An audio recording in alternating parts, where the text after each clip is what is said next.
तो अगर आपने मार्वल की नई मूवी थंडरबोल्ट्स का टीज़र देखा होगा तो उसमें एक मिस्टीरियस कैरेक्टर था बॉब नाम का।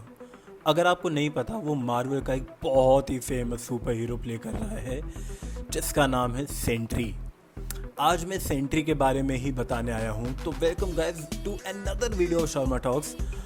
अब अगर मैं सिंपली समझाऊँ ना कि सेंट्री है कौन, तो हम कह सकते हैं कि भाई वो मार्वल का सुपरमैन है। Seriously, he is Marvel Superman.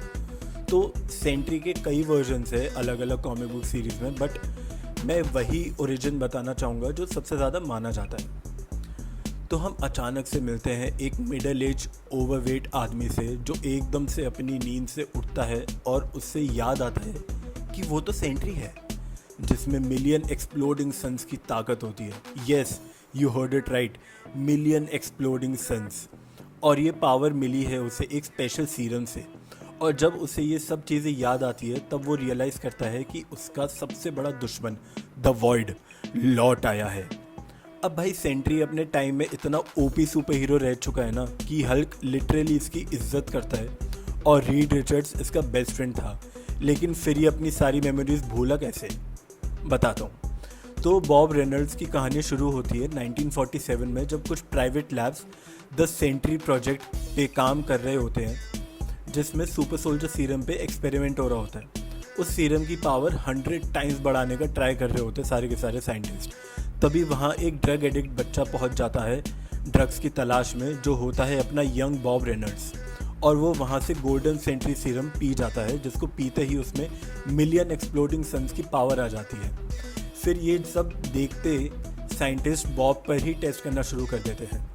Bob अपने आप को एक बहुत ही ऑप्टिमिस्टिक और आइडियल सुपर हीरो साबित करता है, जिसमें वो कई सुपर हीरो टीम्स के साथ भी विलन से लड़ता है, जिसमें वो एवेंजर्स के साथ अपने सबसे बड़े दुश्मन द वॉइड से भी लड़ता है। अब हम प्रेजेंट में वापस आते हैं middle age overweight Bob Reynolds के पास, जिसे ये भी याद आ रहा होता है कि द वॉइड वापस आ गया है और उसका खतरा अर्थ की तरफ तेज़ी से बढ़ रहा है।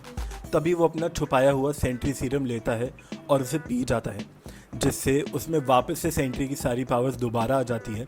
और जब वो अपने पुराने सुपर हीरो फ्रेंड्स के पास जाता है, जैसे रीड रिचर्ड्स, तो कोई भी उसे पहचान नहीं पाता और ना ही सेंट्री नाम के किसी भी हीरो उन्हें याद होता है।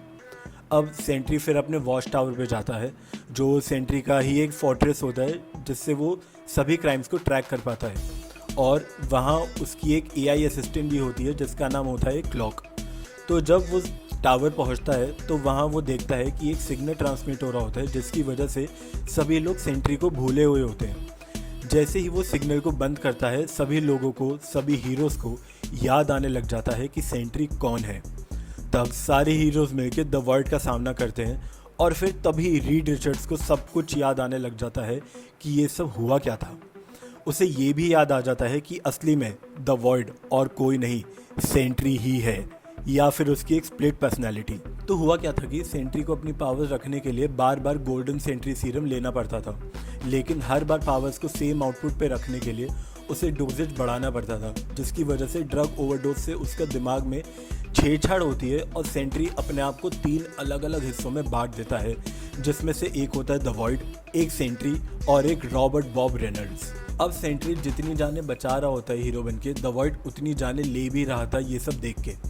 और डैमेज ना हो सेंट्री की वजह से सेंट्री रीड से मिलके एक प्लान बनाता है। वो एक सिग्नल ट्रांसमिट करेगा ताकि सभी लोग उसके बारे में भूल जाएं। ना रहेगा बास, ना बजेगी बांसुरी। और जब प्रेजेंट टाइमलाइन में रीड, डॉक्टर स्ट्रेंज और सेंट्री को सब याद आता है, और ऑब्वियसली उन्हें ये भी याद आता है कि जिसका खतरा तेज़ी से बढ़ रहा है अर्थ की तरफ, द वॉइड, वो और कोई नहीं, सेंट्री की ही स्प्लिट पर्सनैलिटी है। तो वो खतरे को एलिमिनेट करने के लिए सेंट्री रीड और डॉक्टर स्ट्रेंज के साथ वापस सिग्नल ट्रांसमिट करने के लिए कहता है, ताकि फिर से सभी लोग सेंट्री या फिर बॉब रेनल्ड्स के बारे में भूल जाए। लेकिन इस बार उसकी मेमोरीज पहले की तरह पूरी नहीं जाती।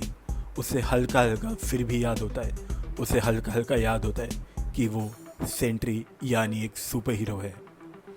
अब भाई सेंट्री इतना ज़्यादा पावरफुल और अनस्टेबल हीरो है ना कि वो किसी भी हीरो पर भारी पड़ सकता है। मतलब सोचो यार, उसने गैलेक्टस, मॉलिक्यूल मैन को यूं ही मस्ती मस्ती में हरा दिया था, और उसके ईवल वर्जन यानी द वॉइड ने तो हल्की सारी की सारी हड्डियां तोड़ दी थी भाई। सेंट्री के पास सुपरमैन की जैसी सारी एबिलिटीज़ के साथ साथ साइकिक एबिलिटीज़ भी है। वो किसी को भी जिंदा कर सकता है और खुद भी रीजेनरेट हो सकता है। मतलब सोचो कितना ओपी हीरो है वो। अब टीज़र देख के और कुछ इनसाइडर रिपोर्ट्स को पढ़ के मुझे ये लग रहा है कि एमसीयू में ना सेंट्री को पावर एक गलत सुपर सोल्जर सीरम से मिलेगी, जो कि डायरेक्ट कॉमिक बुक का रेफरेंस है। अब देखना ये इंटरेस्टिंग होगा कि क्या कॉमिक्स की तरह भी उसे मिलियन एक्सप्लोडिंग सन्स की पावर मिलेगी, मतलब क्या मूवीज़ में भी यही एक्सप्लेनेशन देंगे। खैर, उसके लिए तो मूवीज़ का ही वेट करना पड़ेगा। बट येस, ये थी मेरी सेंट्री की ओरिजिन एक्सप्लेन वीडियो। अगर मैं कुछ गलत बोल दिया या फिर अगर आपको कुछ ऐड ऑन करना हो तो सब कुछ कमेंट सेक्शन में बता देना, क्योंकि यार मैं बहुत हैवी रीडर हूँ कॉमिक बुक का, ना ही मैं एक मूवी क्रिटिक हूँ। ये सब मेरे से भी गलतियाँ हो जाती हैं। और अगर आपको ऐसी ओरिजिन एक्सप्लेन वीडियोस और चाहिए तो वो भी ज़रूर से बताना यार। So yes, till the next video, this is me from Sharma talks, signing off.